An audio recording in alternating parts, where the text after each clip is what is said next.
man, do you want to spend a lot of my tax money on these proposals that you and Bernie and others have? Medicare for all, college tuition, maybe even housing, that the Green New Deal that you have, it is all very expensive, especially on the single payer side, and that it gives people sticker shock, even in Bernie's home state. They got sticker shock. They couldn't get it done in his state because of how expensive it is. And that was an 11% increase in taxes, 9 to 11%.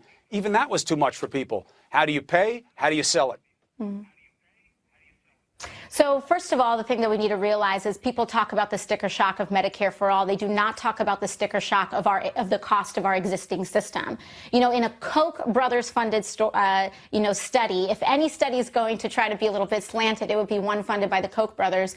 It shows that Medicare for all is actually much cheaper than the current system that we pay right now. And let's not forget that the reason that the Supreme Court upheld the Affordable Care Act is because they ruled that each of these monthly payments that everyday Americans make is a tax. And so while it may not seem like we pay that tax on April 15th, we pay it every single month, or we do pay it tax season if we don't buy, these plans off of the exchange. So we're paying for this system. We Americans have the sticker shock of healthcare as it is. And what we're also not talking about is why aren't we incorporating the cost of all the funeral expenses of those who die because they can't afford access to healthcare? That is part of the cost of our system. Why don't we talk about the cost of reduced productivity because of people who need to go on disability, because of people who are not able to participate in our economy, because they're having issues like diabetes or they don't have access to the health care that they need.